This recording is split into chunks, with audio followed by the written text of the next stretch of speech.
बिस्मिल्लाहिर्रहमानिर्रहीम। कल हमने केस कंट्रोल स्टडीज़ की बात की थी और हमने उसकी एक्सपोजर और नॉन एक्सपोजर और वाली कॉन्सेप्ट्स की बात की थी कि किस तरह एक डिजीज़ ग्रुप में और एक कंट्रोल ग्रुप में हम एक्सपोजर और नॉन एक्सपोजर ग्रुप से जो है ना वो कंपैरिजन कर रहे होते हैं।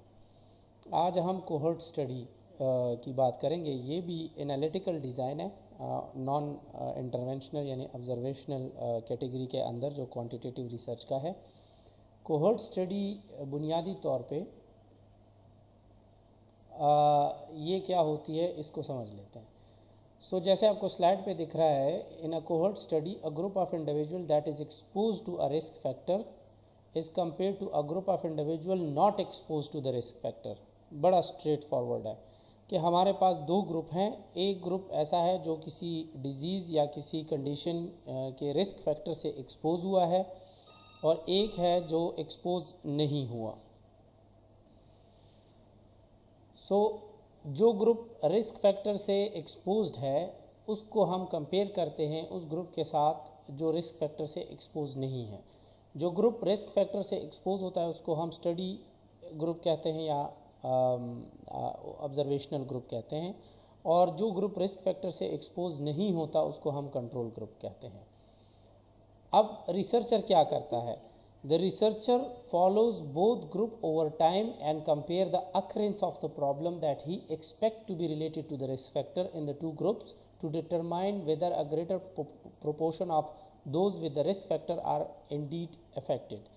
अब इसमें भी बड़ा क्लियर स्टेटमेंट है कि रिसर्चर क्या करता है, पहले दो ग्रुप सेलेक्ट कर लेता है। एक ग्रुप वो होता है कि जिसमें ऐसे पार्टिसिपेंट को रखा जाता है कि जो रिस्क फैक्टर से एक्सपोज होते हैं, और एक वो होता है कि जिनको रिस्क फैक्टर से एक्सपोजर नहीं होता और ओवर टाइम उनको फॉलो करता है, मतलब टाइम गुजरते गुजरते उनको ऑब्जर्व कर रहा होता है और देखता है कि जो रिस्क फैक्टर वो एक्सपेक्ट कर रहे हैं कि इसकी वजह से ये प्रॉब्लम होगा या हो सकता है, तो क्या वो टाइम गुजरने के बाद वो प्रॉब्लम हुआ या नहीं।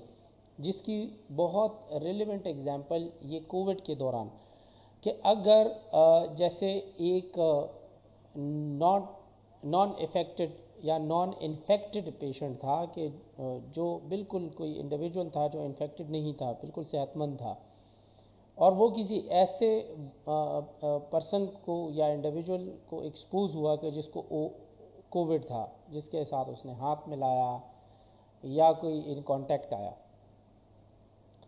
अब उसने ये चीज़ रिपोर्ट की तो उसको फ़ौरन जो है ना वो क्वारंटीन कर दिया, उसको अलग कर दिया, सोशल डिस्टेंसिंग पर डाल दिया और उसको ऑब्ज़र्व किया जा रहा है। तो ये तो वो इंडिविजुअल है जो कि रिस्क फैक्टर से एक्सपोज हो गया। अब हम एक्सपेक्ट करते हैं कि ये अगर तो एक्सपोज हुआ है तो हो सकता है इस इंडिविजुअल को कोविड हो, और वो लोग जो एक्सपोज नहीं है उनको भी हम क्लोजली ऑब्ज़र्व कर रहे हैं और देखते हैं कि क्या इनमें कोविड हो सकता है या नहीं हो सकता। तो विद टाइम 1 हफ्ता 15 दिन का टाइम होता था और देखते थे कि इनमें वो कोविड के सिम्टम्स डेवलप हो रहे हैं या नहीं हो रहे हैं। तो एक्सपोज ग्रुप में कितने लोगों को सिम्टम्स हुए और नॉन एक्सपोज ग्रुप में कितने लोगों को कोविड हुआ, तो इसको कंपेयर किया जाता है। इसमें ये चीज़ है कि एक तो ये दो ग्रुप्स को लिया जाता है, उसको कंपेयर किया जाता है। एक एक्सपोज ग्रुप होता है, एक नॉन एक्सपोज ग्रुप होता है, और दूसरा ये कि प्रोस्पेक्टिव है। आज हमने ग्रुप बना लिए और विद टाइम इसको फॉलो किया जा रहा है। मिसाल के तौर पे इस स्लाइड पे आपको पूरी डायग्राम से क्लियर हो जाएगा कि दो चीज़ें हैं, वन बाय वन लेके चलते हैं। एक हम देखते हैं टाइम, और दूसरा उस टाइम से गुज़रते हुए हम ऑब्ज़र्व करते हुए जो रिसर्च करते हैं वो। एक पॉपुलेशन है हमारे पास, उस पॉपुलेशन में हम जो है दो ग्रुप्स लेते हैं या एक ग्रुप ले लिया जो कि डिजीज़ के बग़ैर है, ठीक है, कोहर्ट ग्रुप को कहते हैं। अब उस ग्रुप को विद टाइम फॉलो करते हैं और देखते हैं कि ये ग्रुप एक्सपोज हुआ रिस्क फैक्टर से, तो इसमें जो लोग एक्सपोज हुए हैं उनमें से कितने लोगों को डिजीज़ होता है और कितने को नहीं होता, और वो ग्रुप कि जो एक्सपोज नहीं हुआ उसमें कितने लोगों को डिजीज़ होता है और कितनों को नहीं होता। तो ये मामला है कि एक ग्रुप उठा लिया, एक्सपोज का अलग कर लिया और एक नॉन एक्सपोज का। 100 लोग उठाएं, उसमें 50 हम एक्सपेक्ट कर रहे हैं या हमें रिपोर्ट हुआ है कि ये एक्सपोज हुए हैं, और 50 लोग ऐसे हैं जो रिपोर्ट हुए हैं कि ये इनकी कोई एक्सपोजर नहीं है, और विद टाइम फॉलो किया। और हमने देखा कि जो लोग एक्सपोज हुए थे उनमें से कितने लोगों को वो डिजीज़ हुई और कितनों को नहीं हुई, और जो नहीं हुए थे उनमें से कितनों को हुई कितनों को नहीं हुई। सो ये इस तरह की जो डिज़ाइन को हम चूज़ करते हैं, यूटिलाइज़ करते हैं क्वांटिटेटिव रिसर्च में, ये कोहॉर्ट स्टडी डिज़ाइन है। अब इसके एडवांटेजेस और डिसएडवांटेजेस भी हैं। एडवांटेजेस ये है कि ये जो कोहॉर्ट स्टडीज़ हैं, this type is the only way to establish incidents directly. Absolute risk को हम डायरेक्टली मेजर कर सकते हैं, क्योंकि ये हमें डेफिनेट आंसर देता है कि इतने लोग एक्सपोज हुए थे और इतनों को जो है ना ये डिज़ीज़ हुई है उसमें, और इतने एक्सपोज नहीं हुए थे और इतनों को। तो हमें पता चलता है कि एक्सपोजर से रिस्क कितना ज़्यादा होता है और एक्सपोजर ना हो तो रिस्क कितना होता है। अब लंग कैंसर तो किसी को भी हो सकता है, या जो है वो हार्ट डिजीज़ किसी को भी हो सकती है, लेकिन जो लोग उसके जो रिस्क फैक्टर है, जैसे हार्ट डिजीज़ में अगर किसी का हाई ब्लड प्रेशर है, तो कितने लोग ऐसे हैं जिनको हाई ब्लड प्रेशर है और उनको हार्ट डिजीज़ भी जो है रिपोर्ट हो जाती है। और बहुत सारे लोग ऐसे भी होते हैं कि जिनको प्रायरली कोई हाइपरटेंशन या इस तरह का रिस्क फैक्टर नहीं होता, कोलेस्ट्रॉल वगैरह का, फिर भी जो है वो हार्ट डिजीज़ से एक्सपोज हो जाते हैं, मतलब उनको एक्सपीरियंस से गुजरना पड़ता है। सो इसमें हमें डेफिनेट रिस्क का पता चलता है। दूसरा इसकी जो एडवांटेज है वो ये है कि exposure can be measured without bias because outcome is not non. इसमें ये एक बेनिफिट है कि हमें अभी आउटकम का पता नहीं है, विद टाइम पता चलेगा कि कितने लोगों को डिजीज़ हुआ है, या वो जो आउटकम हम एक्सपेक्ट कर रहे हैं वो हमें नज़र आता है। तो इसमें बायसनेस जो है मेजरमेंट के रिलेटेड जो कंसेप्ट है कि इसमें हमारे पास जो है वो ये बायस नहीं आ सकता मेथड का कि हम वक्त से पहले ही बता दें कि नहीं इनमें होगा इनमें नहीं होगा, क्योंकि हमें आउटकम यकीनी नहीं है, फॉर श्योर नहीं है। दूसरा ये है कि exposure precedes outcome, more reliable evidence of causality. मतलब एक चीज़ कॉज हुई है तो उसका इफ़ेक्ट आया है, एक एक्सपोजर हुआ है तो इफ़ेक्ट आया है।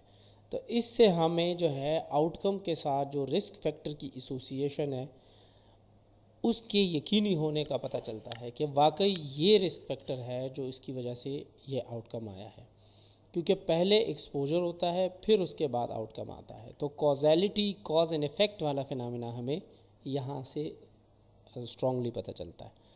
नेक्स्ट इज़, इसमें हम एक साथ मल्टीपल आउटकम्स देख सकते हैं। मल्टीपल आउटकम के रिस्क फैक्टर एक है लेकिन आउटकम ज़्यादा निकलें। मिसाल के तौर पे डस्ट से एक्सपोजर जो है ना वो किसी फैक्ट्री में वर्कर्स हैं और डस्ट से एक्सपोजर है उनको। अब आउटकम देखते हैं तो किसी को चेस्ट इन्फेक्शन होंगे, चेस्ट के इश्यूज़ होंगे, किसी को स्किन के इश्यूज़ होंगे, किसी को आईज़ के इशू होंगे, किसी को कोई और इशू हो सकता है उसके। तो ये मल्टीपल आउटकम, हालांकि रिस्क फैक्टर एक है जो हम केस कंट्रोल स्टडीज़ में नहीं कर सकते थे, तो वो हम कोहॉर्ट स्टडीज़ में देख सकते हैं। और वही वाली बात कि जिस तरह हम आउटकम जो है वो मल्टीपल देख सकते हैं, इस तरह रिस्क फैक्टर भी मल्टीपल देख सकते हैं, लेकिन वहाँ पे जो है ना थोड़ा सा कंफ्यूजन क्रिएट हो सकती है। The next is this type of design, with this type of design we can study multiple factors। ठीक है, ज़रूरी नहीं है कि आप सिर्फ एक रिस्क फैक्टर उठाएं और एक ही उसका आउटकम देखें। मल्टीपल फैक्टर्स उठा के उसके मल्टीपल आउटकम देख सकते हैं डिफरेंट ग्रुप्स के अंदर। तो ये इसके एडवांटेजेस हैं। जहाँ तक डिसएडवांटेज की बात है, सो एक ये है कि it need to follow up large number for rare outcome. ज़रूरी नहीं है कि आउटकम वो निकलें जो हम एक्सपेक्ट कर रहे हैं। सो हमारे पास सैम्पल साइज़ बड़ा होता है, मे बी हम ज़्यादा टाइम के लिए उनको फॉलो करें और आउटकम हमारे पास बहुत रेयर आए। ठीक है, तो एक ये डिसएडवांटेज है। दूसरा ये कि ये टाइम कंज्यूमिंग है, इसमें हमें जो है वो टाइम के हवाले से इश्यूज होते हैं। तीसरा एक्सपेंसिव है, क्योंकि आपने इस तरह की रिसर्च कंडक्ट करते हुए बहुत सारा जो है ना वो फाइनेंशियल और ह्यूमन रिसोर्स जो है वो आपको चाहिए होता है। And the next disadvantage is that it assesses exposure that are known at the start of the study. इस तरह की स्टडी में हम उन जो है एक्सपोजर्स को स्टडी कर रहे होते हैं जो हमें पहले से उसके बारे में या तो शक होता है या कुछ ना कुछ हमें पता होता है और हम उसको स्टडी कर रहे होते हैं।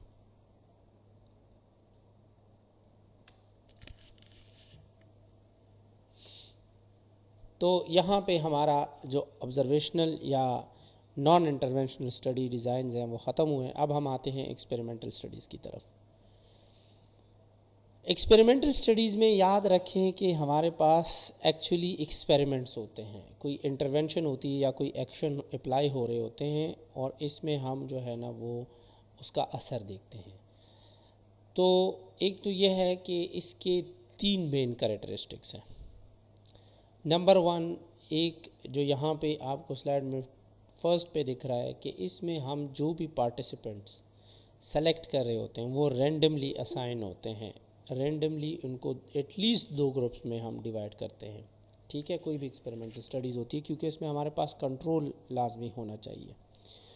सो इसमें ये होता है कि रैंडमली एलोकेशन में कि हमारे पास मिसाल के तौर पे 100 पार्टिसिपेंट है और मैं चाहता हूँ कि मैं विदाउट एनी बायस, किसी जान पहचान के बग़ैर, किसी बेनिफिट के बग़ैर, किसी और रीज़न के बग़ैर इनको ऐसे 2 ग्रुप्स में डिवाइड करूं कि किसी का गिला ना हो। कोई भी किसी भी ग्रुप में जा सकता है, किसी को ये ना हो कि मुझे फ़लाँ इंटरवेंशनल ग्रुप में क्यों ऐड कर लिया और मुझे कंट्रोल ग्रुप में क्यों ऐड कर लिया। तो इस प्रोसेस को रैंडम एलोकेशन कहते हैं। अब ये मुख्तलिफ़ तरीक़ों से होता है, आजकल तो सॉफ्टवेयर भी कर लेते हैं, लेकिन एक सिंपल तरीका ये है कि जैसे हम वो सब के 100 लोगों के नाम लिखें, एक बॉक्स में डालें, उसको थोड़ा सा हिलाएं और फिर किसी थर्ड पर्सन को बोलें कि इसमें से रैंडमली मुझे 30 या 40 या 50 या 60 लोगों के नाम निकाल के दें, 60 या 50 चिट्स निकाल के दें। इन 100 लोगों में से जिन 50 या 60 लोगों के नाम निकलें तो वो जो है ना वो इंटरवेंशनल ग्रुप में जाएंगे, बाकी कंट्रोल ग्रुप में जाएंगे। तो अब हमें ये नहीं पता होता कि कौन से चिट पे किसका नाम लिखा है। तो एक तो ये रैंडम एलोकेशन इस तरीके से होती है। दूसरी इसका तरीका ये भी हो सकता है कि 100 लोग हैं और मैं कहूँ कि हर 5वां बंदा मेरे पास जो है वो उसमें जाएगा इंटरवेंशनल ग्रुप में। तो मैं सबको लाइन में खड़ा करूं और मैं 1 2 3 4 5, तो जो जिस पे 5th का नंबर आ रहा है उसको कहूं कि आप अलग हो जाओ और उसका नाम नोट कर लूं और उन लोगों को फिर मैं जो है वो इंटरवेंशनल ग्रुप में डालूं। तो इसको रेंडमाइजेशन कहते हैं या रैंडम एलोकेशन कहते हैं। अब जब 2 ग्रुप्स बनते हैं तो एक ग्रुप में हम इंटरवेंशनल अप्लाई करते हैं जिसको एक्सपेरिमेंटल ग्रुप भी कहा जाता है, जबकि दूसरे ग्रुप में हम कुछ भी एप्लीकेशन नहीं करते, जो जैसे चल रहा है वैसे उसको नेचुरली छोड़ देते हैं और उसको सिर्फ ऑब्ज़र्व करते हैं, तो उसको कंट्रोल ग्रुप कहा जाता है। The outcome of the intervention जो हम कर रहे होते हैं कि जिस एक्सपेरिमेंटल ग्रुप में हमने आउटकम किया है उसमें हम डिपेंडेंट वेरिएबल के ऊपर जो इफ़ेक्ट आ रहा होता है तो उसको नोट करते हैं और उसको दोनों ग्रुप के दरमियान कंपेयर करते हैं, दोनों ग्रुप के जो रिज़ल्ट्स हैं उससे कंपेयर करते हैं, क्योंकि हम एज ए रिसर्चर हमेशा इंडिपेंडेंट वेरिएबल को मैनिपुलेट करते हैं, उसको चेंज करते हैं। तो ये कुछ ऐसे पॉइंट्स हैं कि जो आपने लाजमी नोट करने हैं। एक तो ये है कि रैंडम एलोकेशन, दूसरा ये है कि strict control, and third one is के मैनिपुलेशन ऑफ इंडिपेंडेंट वेरिएबल, क्योंकि रिसर्चर हमेशा इंडिपेंडेंट वेरिएबल को मैनिपुलेट करता है, डिपेंडेंट को छोड़ देता है, क्योंकि डिपेंडेंट तो ऑलरेडी इंडिपेंडेंट पे डिपेंड करता है। और हम तभी हम कॉज एंड इफ़ेक्ट देख सकते हैं या तभी हम जो है ना कोई आउटकम देख सकते हैं जब हम इंडिपेंडेंट वेरिएबल में चेंज लेकर आएंगे और उसका असर हम डिपेंडेंट वेरिएबल के अंदर देखेंगे। सो हमारे पास 3 एलिमेंट्स होने चाहिए। Manipulation of independent variable, control मुख्तलिफ़ तरीक़ों से होता है कि हम एक्सपेरिमेंटल सिचुएशन को कंट्रोल करें, या इसी तरीके से हम जो है कंट्रोल ग्रुप को भी यूज़ करते हैं एज अ स्टैंडर्ड। तो कंट्रोल ग्रुप का एज अ स्टैंडर्ड यूज़ करना भी कंट्रोल कहलाता है। और इसी तरीके से एक्सपेरिमेंटल सिचुएशन को कंट्रोल करना कि जिसकी वजह से बाहर के जो आउटलायर्स हैं वो इफ़ेक्ट ना करें। जैसे किसी लैब में अगर स्टडी हो रही है तो उसमें ह्यूमिडिटी, टेम्परेचर, लाइट, नॉइज़ या इस तरह किसी केमिकल वगैरह से एक्सपोजर, इसको हम प्रोटेक्ट करें, कंट्रोल करें, तो इसको भी कंट्रोल कहते हैं। और तीसरा रेंडमाइजेशन, जिसमें हम रेंडमली असाइनमेंट करते हैं सब्जेक्ट्स की into interventional and control group. ये तीन चीज़ें किसी भी एक्सपेरिमेंटल स्टडी का बुनियादी पार्ट है। अगर इनमें से कोई एक भी ना हो तो इसमें हमारे पास वो ट्रू एक्सपेरिमेंटल स्टडीज़ नहीं कहलाई जा सकती। तो ये वो एसेंशियल 3 पॉइंट्स हैं, मैनिपुलेशन, कंट्रोल एंड रैंडमाइजेशन, जो कि एक्सपेरिमेंटल स्टडी डिज़ाइन का लाजमी पार्ट है। अब उसमें एक्सपेरिमेंटल स्टडीज़ में हमारे पास रेंडमाइज कंट्रोल ट्रायल आते हैं, इसमें हमारे पास क्वाज़ी एक्सपेरिमेंटल डिज़ाइंस आते हैं, और इसमें हमारे पास कुछ और टाइप्स हैं, वो भी हम पढ़ेंगे। रेंडमाइज कंट्रोल ट्रायल्स की तरफ आते हैं तो हमें पता चलता है कि ये वो एक्सपेरिमेंटल स्टडीज़ होती हैं कि जिसमें सब्जेक्ट्स को यानी पार्टिसिपेंट्स को 2 ग्रुप में डिवाइड किया जाता है, और एक ग्रुप को जो है वो इंटरवेंशन दी जाती है और एक को कंट्रोल किया जाता है, और ये दोनों ग्रुप कंपेयर किए जाते हैं फॉर आउटकम के किस में क्या आउटकम आया है। ये एक बहुत मुश्किल स्टडी डिज़ाइन है। ज़्यादातर लैब्स स्टडीज़ में ये यूज़ होता है, हमारे कम्युनिटी स्टडीज़ में भी इस्तेमाल हो सकता है, फील्ड वर्क में भी इस्तेमाल हो सकता है, लेकिन वहाँ पे चूँकि बायस एंड उसकी कंटामिनेशन का चांस ज़्यादा होता है, तो इस वजह से वहाँ पे थोड़ा सा लिमिटेड है इसका इस्तेमाल। तो ये गोल्ड स्टैंडर्ड डिज़ाइन के तौर पे यूज़ किया जाता है किसी भी एक्सपेरिमेंटल स्टडी को, मतलब ये एक स्टैंडर्ड डिज़ाइन है जिसको हम सबसे टॉप पे रखते हैं। और इसमें जो सब्जेक्ट्स हैं उनको जो इनरोल किया जाता है वो किसी भी रिस्क फैक्टर या किसी भी जिस फैक्टर को हम स्टडी करना चाहते हैं उससे एक्सपोजर की बुनियाद पे सब्जेक्ट्स को इनरोल किया जाता है इनटू इंटरवेंशनल ग्रुप। और कंट्रोल ग्रुप क्या होता है कि उनको हम जो है ऑब्ज़र्व कर रहे होते हैं स्टैंडर्ड ट्रीटमेंट के साथ या फिर प्लेसेबो के साथ। मिसाल के तौर पे इसकी एक सिंपल मिसाल ये है कि आपके हॉस्पिटल में एक स्टडी हुई जिसमें 2 वार्ड्स को लिया गया। आपके पास हॉस्पिटल में 2 वार्ड्स हैं, एक जो है वो सर्जिकल ए वार्ड है और एक सर्जिकल बी वार्ड है, और दोनों में सर्जिकल पेशेंट्स होते हैं। अब वहाँ पे आपको दिख रहा है कि दोनों में ड्रेसिंग की एक स्पेसिफिक टाइप यूज़ होती है, और मार्केट में या एक डॉक्टर आपको जो है आके कहता है कि मैंने एक नया तरीका ड्रेसिंग का निकाला है जो ज़्यादा इफ़ेक्टिव है, जल्दी हील कर देता है।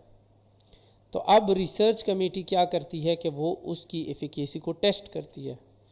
तो वो एक वार्ड को सपोज़ कर लें कंट्रोल सेलेक्ट करती है, सर्जिकल ए वार्ड को, और वहाँ पे जो पहले से ड्रेसिंग का जो तरीक़ाकार चल रहा है, जो स्टैंडर्ड ट्रीटमेंट चल रही है, वही कंटिन्यू कर रहे हैं। जो सर्जिकल बी वार्ड हैं वहाँ पे वो कहते हैं कि हम ये न्यू ड्रेसिंग का मैकेनिज़्म पेशेंट्स को अप्लाई करेंगे और इसके रिज़ल्ट्स देखेंगे।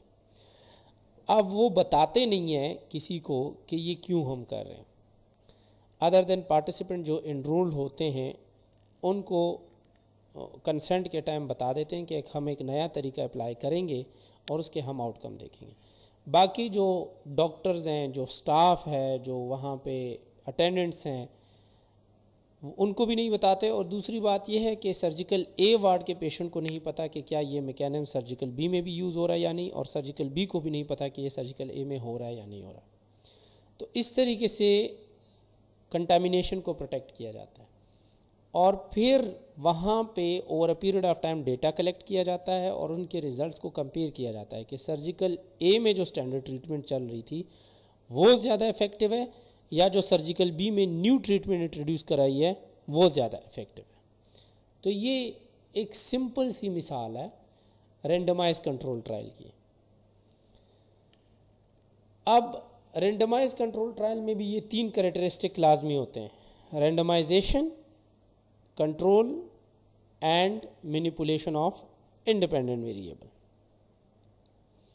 एक्सपेरिमेंटल रिसर्च डिज़ाइंस में हम मेनली 3 डिज़ाइंस की बात करते हैं, ट्रू एक्सपेरिमेंटल, क्वाज़ी एक्सपेरिमेंटल और प्री एक्सपेरिमेंटल। ट्रू एक्सपेरिमेंटल हमारे पास वो स्टडीज़ होती हैं जिसमें रिसर्चर बहुत ज़्यादा स्ट्रिक्ट कंट्रोल करता है अपने रिसर्च सिचुएशन को। इसकी ये खासियत है। अगर आपसे कोई पूछे कि ट्रू एक्सपेरिमेंटल और क्वाज़ी एक्सपेरिमेंटल और बाकी में क्या फ़र्क है, तो आप कहते हैं कि ट्रू एक्सपेरिमेंटल को हम ट्रू एक्सपेरिमेंटल इसलिए कहते हैं कि रेंडमाइजेशन तो होती हैं, इसी तरीके से मैनिपुलेशन ऑफ इंडिपेंडेंट वेरिएबल भी होता है, लेकिन इसमें जो कंट्रोल है ना, वो रिसर्च सिचुएशन जो भी होती है वो बड़ी टाइटली एंड स्ट्रिक्टली कंट्रोल होती है ताकि उसमें कंटामिनेशन ना हो और उसमें कोई गैर ज़रूरी चीज़ असरअंदाज ना हो सके हमारे रिसर्च और उसके रिज़ल्ट्स पे। और इसमें मिनिमल इंटरनल वैलिडिटी थ्रेट होता है। मतलब यह है कि इसमें चांस बहुत कम होता है कि जो डिपेंडेंट वेरिएबल में चेंज आ रहा है, जो इफ़ेक्ट आ रहा है, वो इंडिपेंडेंट वेरिएबल की वजह से नहीं बल्कि किसी और चीज़ की कंट्रीब्यूशन से हो रहा है। तो मतलब यह है कि इसमें जो डिपेंडेंट वेरिएबल में चेंज आ रहा है वो सिर्फ और सिर्फ इंडिपेंडेंट वेरिएबल की वजह से हो रहा है, जो कि कॉज है। तो ये ट्रू एक्सपेरिमेंटल डिज़ाइन में ये खासियत होती है। अब ट्रू एक्सपेरिमेंटल डिज़ाइंस को थोड़ा सा और समझ लें। ये चार्ट आपको दिख रहा है, इसमें 3 तरह के ट्रू एक्सपेरिमेंटल डिज़ाइंस जो है ना, वो 3 तरीके से कैरी आउट किया जाता है। या तो इस तरह होता है कि हमारे पास 2 ग्रुप्स होते हैं, एक्सपेरिमेंटल एंड कंट्रोल ग्रुप, और pre test and post test control group इनको कहा जाता है। मतलब हम इंटरवेंशन करने से पहले इनको स्टडी करते हैं, इनकी बेसलाइन इंफॉर्मेशन लेते हैं, और इंटरवेंशन करने के बाद जो है ना, इनकी इंफॉर्मेशन लेते हैं। तो प्री टेस्ट फेज़ ऐसे होता है कि जो इंटरवेंशन से पहले का फेज़ होता है, और पोस्ट टेस्ट चूँकि इंटरवेंशन के बाद होता है तो उसको इजीली पोस्ट टेस्ट स्टेज कहते हैं। और उसमें जो रिसर्च के आउटकम होते हैं वो प्री टेस्ट फेज़ पे और पोस्ट टेस्ट फेज़ पे हम एक्सपेरिमेंटल ग्रुप में भी देखते हैं और कंट्रोल ग्रुप में भी देखते हैं। दूसरा इसका एक और मैकेनिज़्म वो post test only control group का जो मैकेनिज़्म है उससे होता है। वो कैसे होता है कि इसमें हमारे पास एक एक्सपेरिमेंटल ग्रुप है और एक कंट्रोल ग्रुप है, और इसको हम डायरेक्ट इंटरवेंशन देते हैं। हम बेसलाइन इंफॉर्मेशन नहीं लेते, हम एक ग्रुप को इंटरवेंशन देते हैं और दूसरे को स्टैंडर्ड ग्रुप रखते हैं, उसको इंटरवेंशन नहीं देते, और फिर इनके रिजल्ट्स को आपस में कंपेयर करते हैं और फ़र्क देखते हैं। तो ये post test only control group कहलाता है। And the next one is Solomon 4 group. तो ये आपके कोर्स का पार्ट नहीं है, लेकिन इसको समझ लेते हैं। इसमें 4 ग्रुप्स होते हैं। ये बुनियादी तौर पे जो पहले 2 हैं उनका मिक्सचर है कि प्री टेस्ट पोस्ट टेस्ट दोनों तरीक़ों से एक्सपेरिमेंटल एंड कंट्रोल ग्रुप को देखा गया। जो ग्रुप 1 है, experimental group 1 and experimental group 1 comparison का, और मतलब एक एक्सपेरिमेंटल ग्रुप 1 है और एक कंपैरिजन ग्रुप 1 है। उनको 2 स्टेजेस पे देखा गया, pre test and post test. और एक हमारे पास एक्सपेरिमेंटल ग्रुप 2 है और उसका ही कंपैरिजन ग्रुप 2 है या कंट्रोल ग्रुप 2 है, और उसको हमने डायरेक्टली जो है वो पोस्ट टेस्ट फेज़ पे देख लिया। ठीक है। सो इनको फिर हम इन सारे ग्रुप्स को एक्सपेरिमेंटल को एक्सपेरिमेंटल से और कंट्रोल को कंट्रोल से कंपेयर करके रिजल्ट्स को निकालते हैं और देखते हैं कि क्या इफ़ेक्ट आया। Now pre test post test control group design के कैरेक्टरिस्टिक को पढ़ लेते हैं। ये बहुत कॉमनली यूज्ड होने वाला एक्सपेरिमेंटल स्टडी डिज़ाइन है, और इसमें एक इसकी कैरेक्टरिस्टिक ये है कि जितनी भी थ्रेट्स इंटरनल वैलिडिटी को होते हैं उसको कंट्रोल किया जाता है। हमने इंटरनल वैलिडिटी के थ्रेट की बात की कि मतलब जो भी इफ़ेक्ट डिपेंडेंट वेरिएबल पे आएगा वो सिर्फ और सिर्फ इंडिपेंडेंट वेरिएबल की वजह से होना चाहिए। तो हम कह सकते हैं कि इंटरनल वैलिडिटी को थ्रेट नहीं है। अगर तो डिपेंडेंट वेरिएबल के अंदर जो इफ़ेक्ट आ रहा है वो अदर देन इंडिपेंडेंट वेरिएबल के अंदर जो चेंज है उसकी वजह से नहीं है, बल्कि किसी और रीज़न की वजह से है, तो वो फिर जो है कंट्रोल स्ट्रिक्ट नहीं होगा और वो एक थ्रेट बन जाता है इंटरनल वैलिडिटी। मतलब स्टडी के अंदर ही फ़र्क है, उसके अंदर ही कोई कमज़ोरी है, तो उसकी वैलिडिटी भी मुश्किल से समझ आती है। जबकि इसके डिसएडवांटेजेस में यह है कि the external threat of the reactive effect of the pre test result can be generalized only to situation with the pre test administration before treatment. ठीक है, इसका एक ये नुकसान है कि जो हमारे पास रिएक्टिव इफ़ेक्ट्स आते हैं, जो आउटकम्स आते हैं, वो as a external threat act करते हैं due to pre test phase के। मतलब हमने जो प्री टेस्ट फेज़ में जो बेसलाइन स्टडी ली होती है, उन लोगों को पता चल जाता है या उन पार्टिसिपेंट को जो है होता है कि हम पे अब ये फ़लाँ चीज़ टेस्ट की जाएगी, थेरेपी टेस्ट की जाएगी और फिर हमारा डेटा लिया जाएगा। तो इसमें हाउतॉन इफ़ेक्ट आ जाता है। वो फिर उस हिसाब से एक्ट करते हैं, ऐसे दिखाते हैं कि उन पे उन इंटरवेंशन का कोई फ़र्क पड़ा है। तो वो फिर क्या होता है, रिसर्चर समझता है कि हाँ वाकई ये फ़र्क सिर्फ इसी वजह से पड़ा है, तो हम इसको जनरलाइज़ कर देते हैं। हालांकि इस तरह के स्टडी डिज़ाइन में जो जनरलाइजेबिलिटी होती है वो सिर्फ प्री टेस्ट वाले पार्टिसिपेंट या सिचुएशंस पे हो सकती है। हाउतॉन इफ़ेक्ट मिसाल ये है कि एक टीचर क्लास में आया, आपको कुछ नहीं आ रहा था और या आप पेपर दे रहे थे और उस वक्त इन्विजिलेटर क्लासरूम से बाहर था, तो लोग आपस में बातें कर रहे थे, चीट कर रहे थे। लेकिन जैसे ही टीचर अंदर आया तो थ्रेट की वजह से, डर की वजह से या एक ऑब्जर्वेशन की वजह से लोग खामोश हो गए और अपने अपने पेपर पे ध्यान देने लगे और ऐसे एक्ट कर रहे थे जैसे वो बिल्कुल सीधे होकर अपने पेपर सही तरीके से कर रहे हैं। तो ये एक इफ़ेक्ट होता है जो डिज़ायर्ड आउटकम्स के अंदर जो है ना वो इफ़ेक्ट लेकर आता है। नेचुरल नहीं होती वो आउटकम जो है ना, वो उन एक्शन या इंटरवेंशन की वजह से प्योरली नहीं होती, बल्कि जो पार्टिसिपेंट्स होते हैं अगर तो वो ह्यूमन है तो वो फिर उस तरह एक्ट करता है। तो इसीलिए उसकी जनरलाइजेबिलिटी जो है ना वो प्री टेस्ट फेज या उस सिचुएशन पे होती है। ये इसका डिसएडवांटेज है।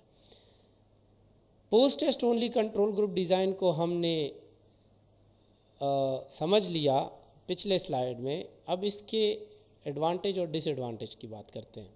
ये डिज़ाइन ईजियर है और सुपीरियर है to pre test post test. इसमें चूँकि वो थ्रेट एक्सटर्नल थ्रेट नहीं होता, इसमें हम डायरेक्ट इंटरवेंशन करके एक ग्रुप पे और दूसरा कंट्रोल ले लेते हैं और फिर उनके इंटरवेंशन करने के बाद जो रिज़ल्ट्स आते हैं उनको कंपेयर करते हैं, तो उसमें वो एक्सटर्नल थ्रेट नहीं होता। तो इसीलिए ये सुपीरियर है, उससे बेहतर है। और इसमें यह है कि इसमें जो पार्टिसिपेंट होते हैं वो हम डायरेक्टली इंटरवेंशन से पहले ही उनको रैंडमली असाइन कर देते हैं एक्सपेरिमेंटल या कंट्रोल ग्रुप में और फिर उन पे इंटरवेंशन करते हैं और फिर उसका रिज़ल्ट एनालिसिस करते हैं। तो इसीलिए ये उससे ज़्यादा बेहतर है और स्ट्रॉन्गर है। जो सोलोमन 4 ग्रुप डिज़ाइन है, मेरे ख्याल में फ़िलहाल इसको मैं यहाँ एक्सप्लेन नहीं करता। स्लाइड पे इसकी एक्सप्लेनेशन मौजूद है, अगर कोई इंटरेस्टेड है तो अपने लिए पढ़ लें, लेकिन ये हमारे इस लेक्चर का स्कोप नहीं है। स्लाइड पे डालने की वजह यही थी कि बुक में है, तो अगर बुक से कोई पढ़ रहा है और उसको कन्फ्यूजन हो तो वो यहीं से भी देख सकते हैं। बाकी ये है कि आपके कोर्स का पार्ट मेनली ये डिज़ाइन नहीं है एक्सपेरिमेंटल के अंदर। ओवरऑल अगर एक्सपेरिमेंटल स्टडीज़ की एडवांटेज की बात करें तो इसमें जो रेंडमाइजेशन का प्रोसेस होता है ये कन्फाउंडर्स को इंटरवेंशन और कंट्रोल ग्रुप में इक्वली डिस्ट्रीब्यूट कर लेता है और इसको भी हम कंपेयर कर सकते हैं। सो हम ये कह सकते हैं कि जो डिफरेंस आया है इंटरवेंशनल ग्रुप में वो basically because of the intervention आया है, कंफाउंडिंग फैक्टर्स की वजह से नहीं आया। मिसाल के तौर पे एज फैक्टर है, तो दोनों ग्रुप्स में जब हम रेंडमली असाइन करते हैं तो दोनों ग्रुप में एक ही तरह के लोग, एक ही एज के हो, मतलब सिमिलर एज ग्रुप्स के लोग होंगे। इसी तरीके से दोनों ग्रुप में मेल फीमेल भी हो सकते हैं, दोनों ग्रुप्स में डिफरेंट एथनिसिटी के लोग भी हो सकते हैं। ये नहीं कि एक ग्रुप में स्पेसिफिक कल्चर से लोग लिए और दूसरे ग्रुप में दूसरे कल्चर से लोग लिए, तो वो कल्चरल इफ़ेक्ट भी होता है। तो इसमें यह है कि इसमें जो कंफाउंडिंग फैक्टर्स होते हैं, एज, एजुकेशन, एक्सपीरियंस लेवल या कल्चरल बैकग्राउंड, तो ये दोनों ग्रुप में इक्वली डिस्ट्रीब्यूट होता है। तो जो इफ़ेक्ट आ रहा होता है वो purely because of the intervention हम समझ सकते हैं। कन्फाउंडर को हम नहीं कहते कि ये कन्फाउंडर इफ़ेक्ट कर रहे हैं, क्योंकि वो तो दोनों ग्रुप्स में होते हैं। इसी तरीके से एक्सपेरिमेंटल स्टडीज़ हमें एक एविडेंस प्रोवाइड करता है for the cause and effect phenomena, कि फ़लाँ चीज़ हुई है तो उसकी वजह से फ़लाँ आउटकम आया है। मतलब इंडिपेंडेंट वेरिएबल में ये चेंज आया है तो उसकी वजह से डिपेंडेंट वेरिएबल में ये चेंज आया है। ये एक एविडेंस है।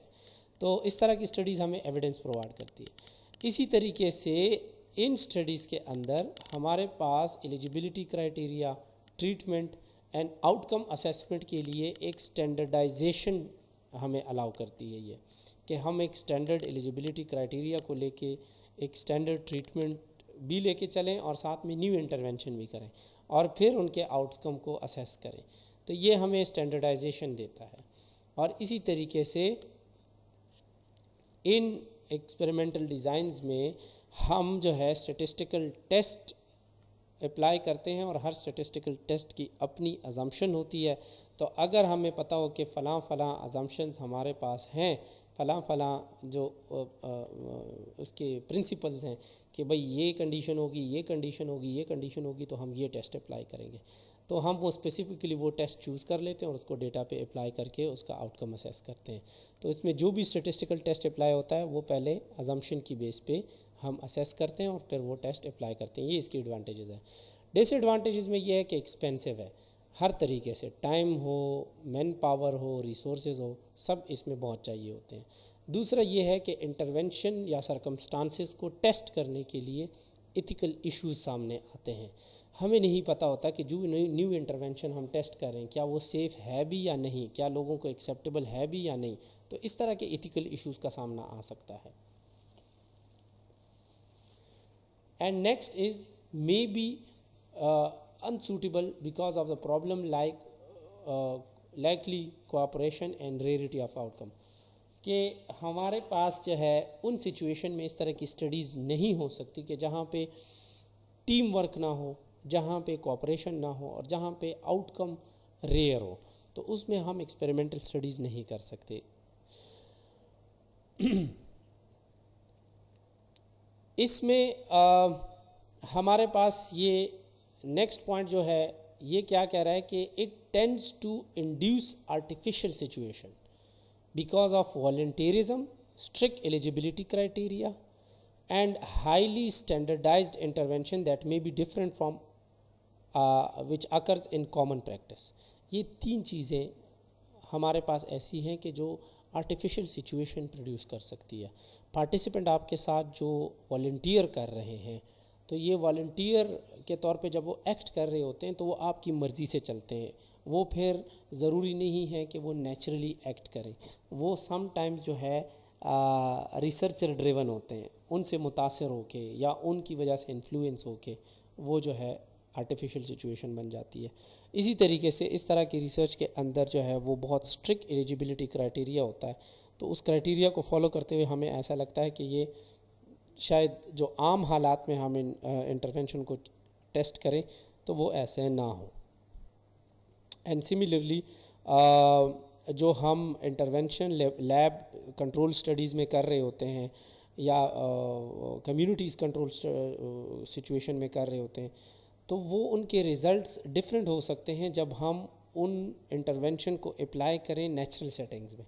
तो ये एक आर्टिफिशियल सिचुएशन इसमें पैदा हो सकती है, ये इसकी एक डिसएडवांटेज है। अब आते हैं एक्सपेरिमेंटल के अंदर, कॉजा एक्सपेरिमेंटल स्टडीज़ के अंदर।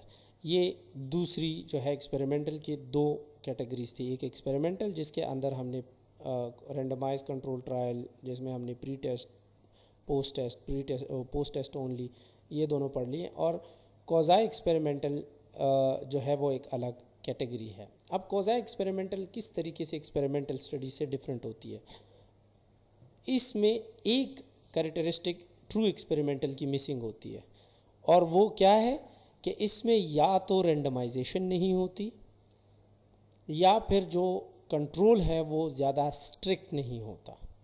The use of separate control group, या तो वो उसमें नहीं होता या फिर हम रेंडमाइजेशन इसमें नहीं होती। तो इसीलिए ये ट्रू एक्सपेरिमेंटल स्टडी से डिफरेंट होता है। इसमें कोई इनमें से एक चीज़ मिसिंग होती है। इसमें भी हम मैनिपुलेशन करते हैं इंडिपेंडेंट वेरिएबल की, और वो इंडिपेंडेंट वेरिएबल की मैनिपुलेशन चेंज लेकर आती है डिपेंडेंट वेरिएबल के अंदर, और यही एक प्रोसेस है जिसको हम इंटरवेंशन कह सकते हैं कि जब हम इंडिपेंडेंट वेरिएबल के अंदर मैनिपुलेशन करेंगे, चेंज लेकर आएंगे, तो वो डिपेंडेंट वेरिएबल में इफ़ेक्ट लेकर आएगा। यही इंटरवेंशन होती है। तो क्वाज़ाई एक्सपेरिमेंटल में इंटरवेंशन तो होती है, लेकिन या रेंडमाइजेशन नहीं होती या फिर कंट्रोल नहीं होता। ठीक है। और इसमें हमारे पास जो है वो non equivalent control group design होता है। मतलब ये है कि इसमें हमारे पास एक्सपेरिमेंटल ग्रुप होता है, या कंट्रोल ग्रुप भी अगर हो तो वो भी हो सकता है, लेकिन इसमें रेंडमाइजेशन नहीं होती। इसमें हम जो है किसी एक ग्रुप में मिसाल के तौर पे 30 लोग डाल दिए, दूसरे ग्रुप में 25 डाल दिए, तो ये नॉन इक्विवेलेंट भी हो सकता है। तो यहाँ तक आज का लेक्चर था। अगर कोई क्वेश्चन है तो पूछ सकते हैं। शुक्रिया।